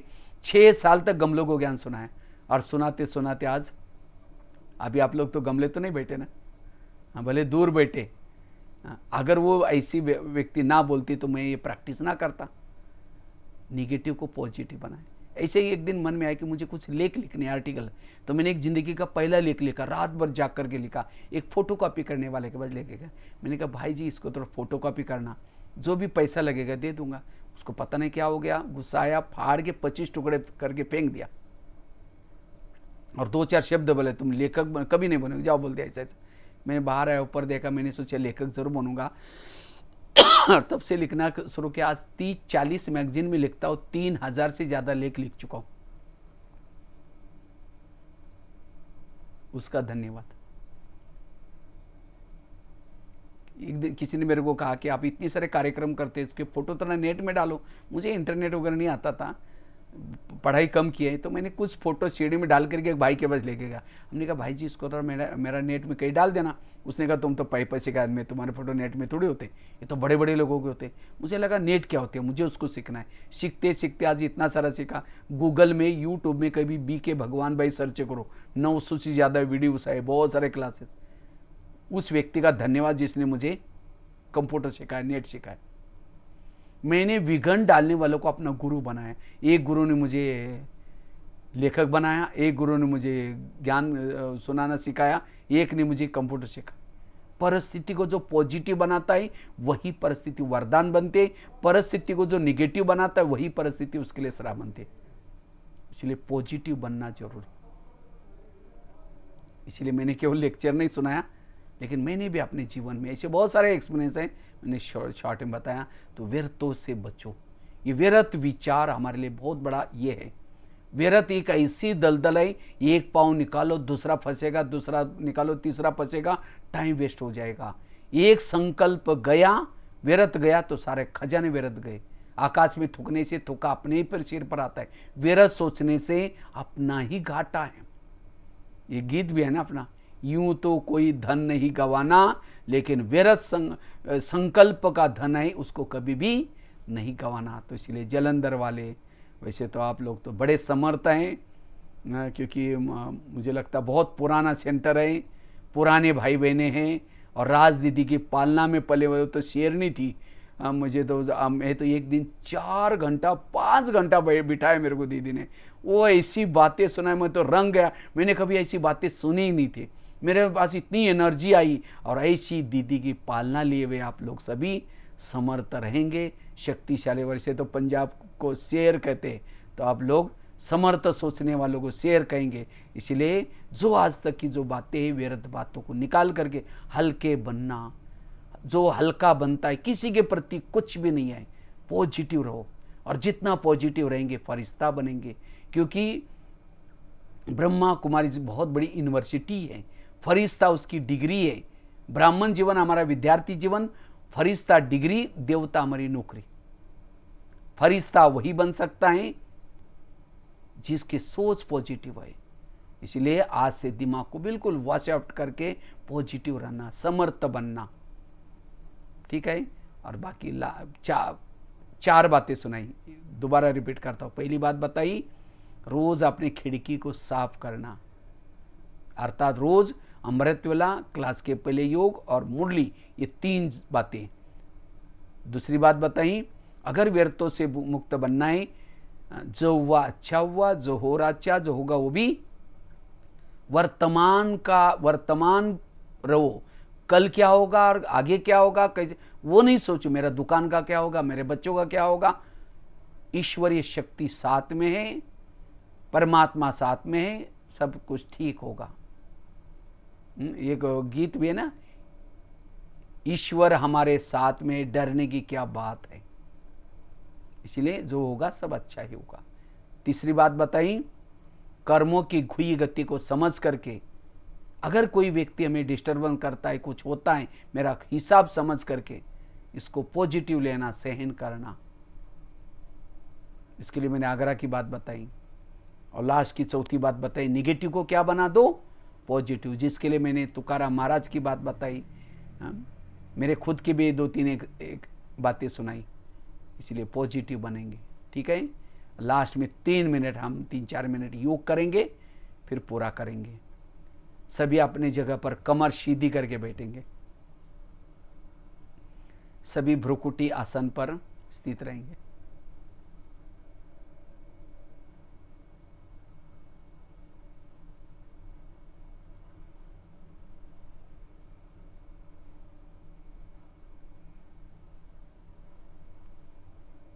मैं आत्मा दोनों भ्रुकुटी के बीच में निवास करने वाली हूं।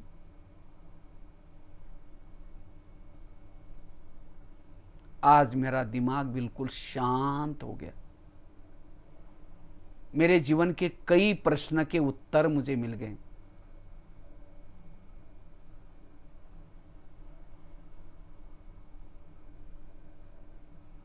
वास्तव में जिसके प्रति मैं सोचता था, नेगेटिव सोचता था,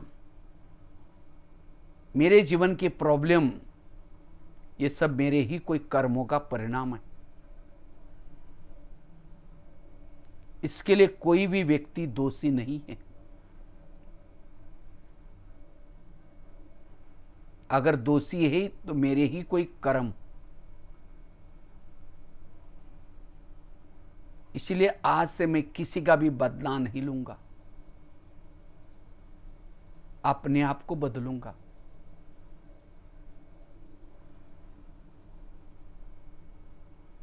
मेरे आसपास के जितने भी लोग हैं, कोई मुझे देने के लिए आए हैं, कोई मेरे से लेने के लिए आए।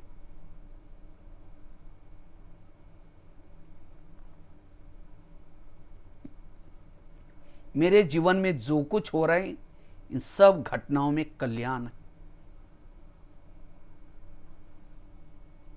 कल्याणकारी परमात्मा मेरा पिता है। मैं कल्प कल्प की विजयी आत्मा हूं।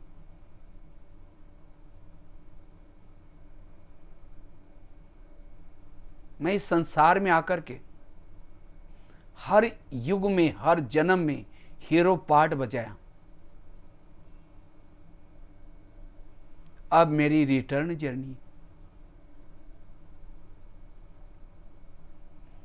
शिव बाबा ने ज्ञान का डमरू बजा बजा करके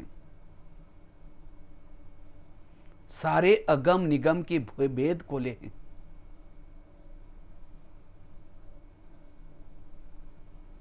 मैं आत्मा हूं। ये शरीर मेरी एक डब्बी है। मैं आत्मा इसमें चैतन्य में हीरा हूं।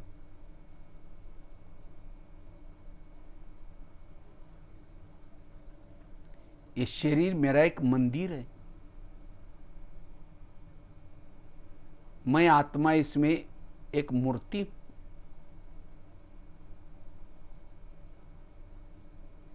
मैं आत्मा हूं।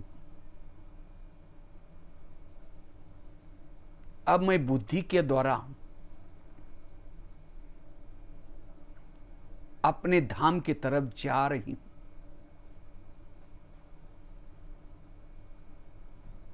बुद्धि रूपी नेत्र खोल करके ऊपर की तरफ मैं जा रही हूं। चांद सूरज तारंगन से भी पार, अव्यक्त वतन, हजारों चंद्रमासी की लाइट,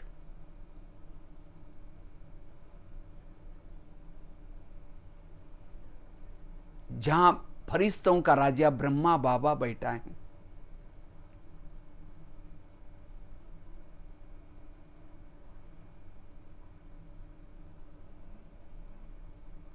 आज वतन से बहुत ही शक्तिशाली किरणें फैल रहे। आज फरिश्तों की सभा लगी।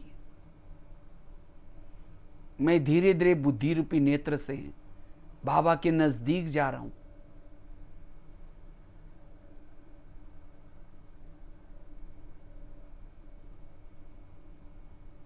बाबा की शक्तिशाली दृष्टि से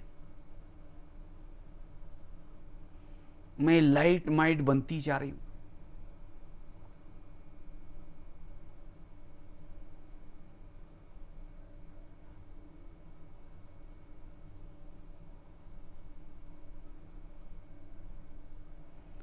अब धीरे धीरे सभी फरिश्तों की भी मैं दृष्टि ले रही हूं।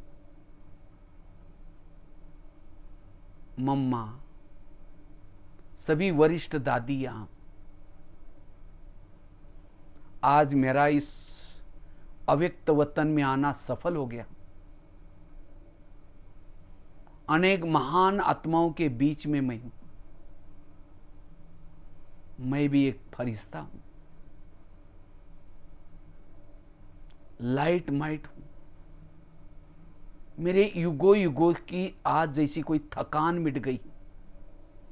मैं बिल्कुल हल्की हूं।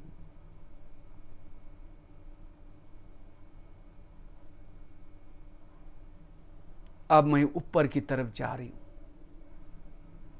मूल वतन की तरफ। मैं बुद्धि रूपी नेत्र से मूल वतन में पहुंच गई, जहां चारों ओर सुनहरी लाल प्रकाश की दुनिया है।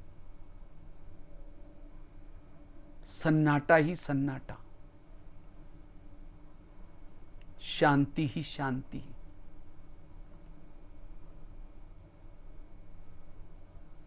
जैसे उस मूल वतन में पहुंचती हूं, जैसे कि मैं चार्ज हो रही हूं। बिल्कुल सर्वशक्तिवान के सामने पहुंचती हूं, सर्वशक्तिवान की किरणों के नीचे।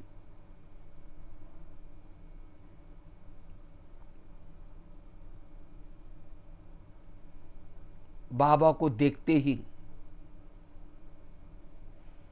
मेरा बुद्धिरूपी नेत्र क्लीन क्लियर होता जा रहा है।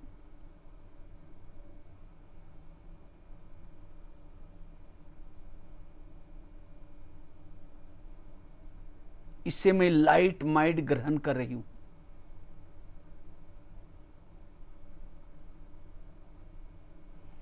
जिस बाबा को देखने के लिए मेरे युगों से आंखें तरस रही थी,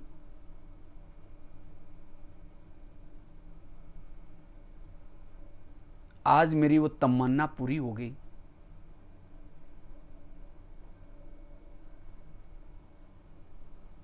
मेरे जन्म जन्मांतर की प्रभु मिलन की प्यास मिट गई।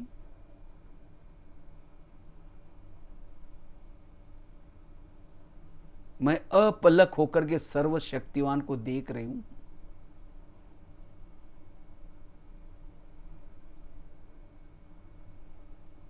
बाबा के समीप आने से मेरी सारी नेगेटिव एनर्जी समाप्त हो गई। मैं ऊर्जावान बनती जा रही हूं।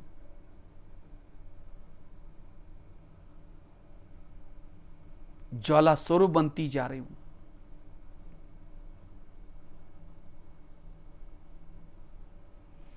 मेरे अंदर के जो भी विकारों के अंश के वंश खत्म होते जा रहे हैं।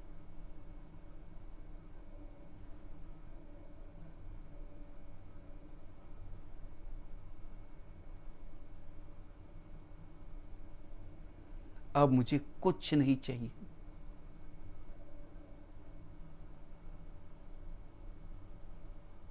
मेरा मन सशक्त बनता जा रहा है। मैं ये प्रभु मिलन कर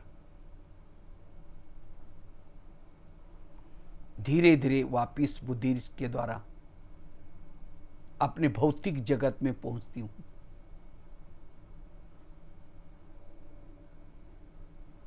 अब मैं एक लाइट माइट बन रही हूं।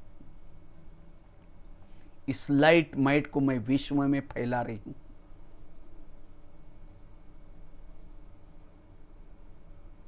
मंदिरों में जाती हूं।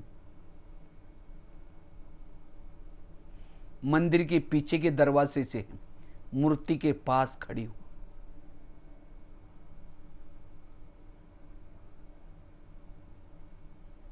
बाबा से प्राप्ति हुई शक्तियां भक्तों को दे रही हूं।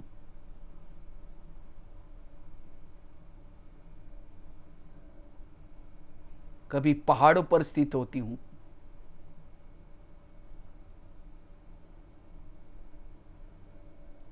कभी आकाश में स्थित होकर के लाइट माइट फैला रही हूं।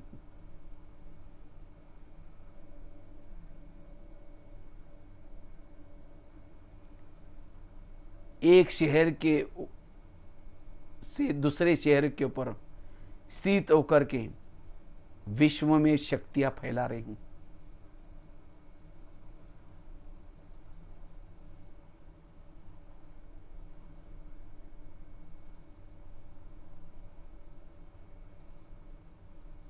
मैं एक आत्मा हूं, अशरीरी हूं, विदेही हूं। अब इस ऊर्जा को विश्व में मैं फैलाती रहूंगी, सदा समर्थ रहूंगी, व्यर्थों से मुक्त रहूंगी।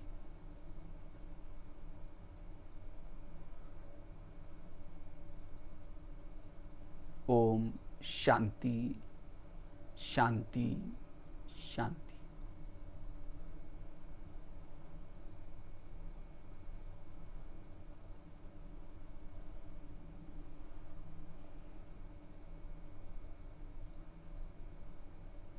ओम शांति। तो खास कृष्णा दीदी को बहुत धन्यवाद।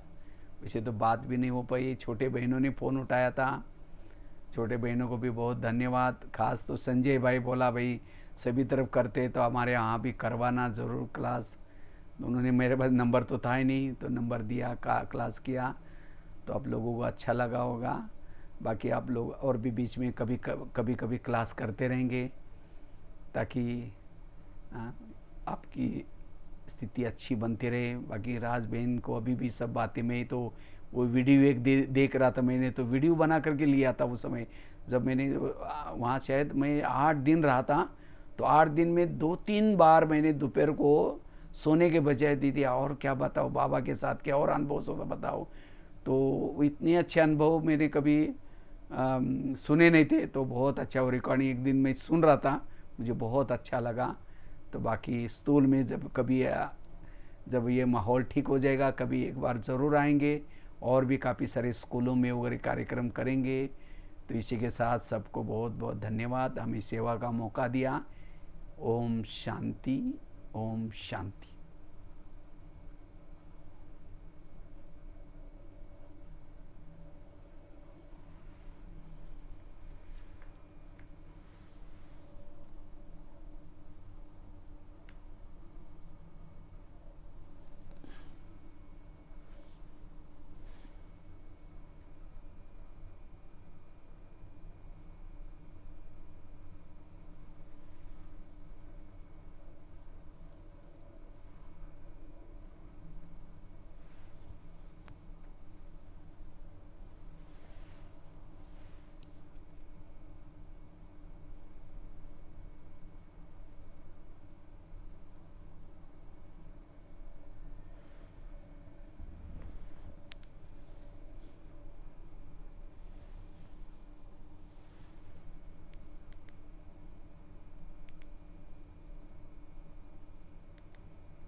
ओम शांति।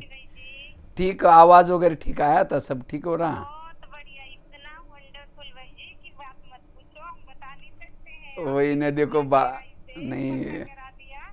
हाँ जी, हाँ जी, में चांद लगा दिया। हाँ जी, हाँ जी। चलो बाबा का थैंक। देखो बात जैसे कोई बादल बिना गरज से आते हैं बहुत बरस से, ऐसा हो गया अचानक, सोचा भी नहीं था। देखो हाँ।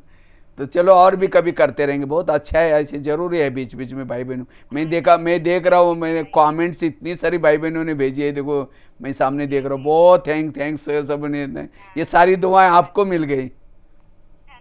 नहीं नहीं नहीं नहीं, हाँ जी, हाँ जी, नहीं नहीं नहीं नहीं, मेहनत में तो इजीली। हाँ जी, हाँ जी, चलो अच्छा अच्छा, दीदी को बोलना बहुत अच्छा, थैंक्स बोलना बहुत अच्छा। हाँ जी, हाँ जी, हाँ जी, हाँ भले भले भले भले, ठीक ठीक ठीक। ठीक ठीक। यहाँ लगा दो आप। एक मिनट भाई, जी जी। थोड़ा सा हम ये सोच रहे थे कि आपका थैंक्स कम करें, आपका वेलकम करें, नहीं तो कोई नहीं, जितना अगर वो करते हैं मैं तो उसमें नहीं करता हूँ, तो ये मेरे को उससे अच्छा ये उनको भाई बहनों को जो चाहिए वो मिल गया बस। थैंक तो बाबा का ही, ये हमारा तो कुछ भी नहीं है ना। हाँ, इसीलिए ये तो अच्छा है, वैसे आगे के लिए भी चलता रहेगा ना, फ्यूचर हाँ चलते हाँ रहेंगे हम लोग, है ना। हाँ जी, हाँ जी, आगे कभी चल और के भी हम बीच लोग में भी बता कुछ, देना कभी भी, तो हाँ हम जरूर करते रहेंगे जरूर ना। भाई। बीच बीच में ऐसे ज़रूर करना, क्या है, भाई बहनों हाँ को जी उमंग गुस्सा आएगा, कोई पुरानी भाई बहन है ना, अच्छे अच्छे टॉपिक मिलते रहेंगे, हाँ जी, तो बहुत अच्छा है। ठीक है भाई जी। हाँ जी, हाँ हाँ जी, जी, दीदी से बात कर लो भाई अच्छा जी। अच्छा अच्छा, ठीक। हाँ जी, ओम शांति। ओम शांति। ओम शांति। हाँ दीदी, आपकी तबीयत कैसी है, ठीक है? चलो। ठीक है। हाँ, एक बार मैं आया था आपके पास, याद है? भगवान भाई बोल रहा हूँ, शांतिवन से। हाँ हाँ बहुत अच्छा, 8 दिन रहे थे दीदी, वो समय राज दीदी थे, बहुत अच्छा, मेरे को अच्छा लगा था। चलो देखो, आप ये अचानक वो दीदी भी गई, फिर वो शिमला वाले भी गए, आपको तो कमाल है बाबा। धीरे धीरे, हाँ चलो, बहुत हाँ जी जी जी।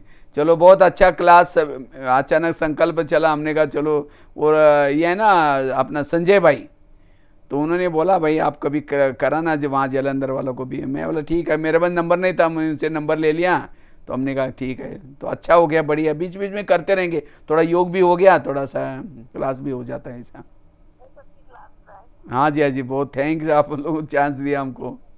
हाँ जी, अरे, सभी हाँ खुश हो गए। हाँ जी, हाँ जी, सब एकदम रिफ्रेश हो गए। तो भाई छोटी बहन है, हाँ जी, हाँ जी। उसने तो फोन ही नहीं छोड़ा। वो अच्छा अच्छा अच्छा। वो मैं देख रहा हूँ, बहुत कमेंट्स आए, बहुत थैंक्स थैंक्स, सभी की दुआएं मिल गई। हाँ जी, हाँ जी, क्या कर रहे थे? हाँ जी, हाँ जी, बहुत अच्छा अच्छा, ये पता भी नहीं चला मेरे को, वही मैं 7 बजे तक बोला था, लेकिन 7:30 बज गया, मुझे पता भी नहीं चला। वैसे तो 10 मिनट कमेंट्री हो गई, मतलब सवा घंटा क्लास हो गया, और 15 मिनट कमेंट्री, 10 मिनट कमेंट्री हो गई। चलो। मधुबन में नहीं है? नहीं, मधुबन में, अभी मधुबन में बैठा हूँ, यहाँ से कर रहा हूँ, जो कॉन्फ्रेंस हॉल के ऊपर है एक इंटरनेट ऑफिस है, वहाँ से कर रहा हूँ ये क्लास। कोई पार्टी आ रही है, कोई जरूरी काम नहीं, है? अभी तो कोई नहीं आता, कोई अंदर गेट के अंदर आने के लिए अलाउ ही नहीं है यहाँ, क्योंकि सभी तरफ ये है ना, बिल्कुल बंद है, हम लोग भी 3 महीने से बिल्कुल सारे गेट बंद है, ना कोई आता है ना कोई जाता है। हाँ जी, चलो हाँ जी, चलो ठीक है, फिर कभी टाइम होगा तो मैं फ़ोन करूँगा अपने आप, फिर वो बेंच जी बात करके करेंगे ऐसा, बीच बीच में महीने में एक आधा, 15 दिन में एक आधा कर लेंगे, ठीक है। जरूर हाँ जी, कराएंगे। हाँ जी, हाँ जी, ठीक है, ठीक योग है। एक्सरसाइज करा देंगे ना, आप योग भी कराएंगे फिर। हाँ जी, हाँ वो जी, आपकी फोन के पीछे जो फोटो थी ना, उसमें तो बड़ा अच्छा था कि बाबा का भी चित्र बहुत अच्छा था। अच्छा और लाइट भी बहुत अच्छा। अच्छा था कि आपने सूर्य सूर्य की तरह, हाँ। हाँ जी, हाँ हाँ जी, जी, हाँ जी, बहुत अच्छा लगा। हाँ जी, हाँ जी, करूंगी ठीक, कोई बीच बीच में ठीक ऐसी ठीक क्लास ठीक। ना आपसे, हाँ जी, तो अच्छा ठीक है, लगता है। ठीक है। ठीक है भाई जी, योग ओके। भी अच्छा कराया बहुत। हाँ जी, हाँ जी, योग भी सब हल्के। ठीक है, ओके। ओके। और भी जिन्होंने नहीं सुना ना, उनको ये लिंक भेज सकते हैं, वो हमेशा इसमें हाँ रहेगी, जी हाँ जी इसमें हाँ हमेशा जी हाँ रहेगी, जी ठीक है। बिल्कुल। ओके, हाँ, ओम हमने शांति। और सेंटरों में भी अपने उप सेवा केंद्रों में भी भेजा है बहनों को, अच्छा अच्छा, वो भी ठीक सुन ठीक। रहे होंगे वैसे। अच्छा अच्छा, ठीक ठीक। हाँ जी ठीक हाँ है, जी हाँ जी। ओके। ठीक है भाई ओम जी, शांति, ओम शांति। Okay okay. अच्छा, ठीक।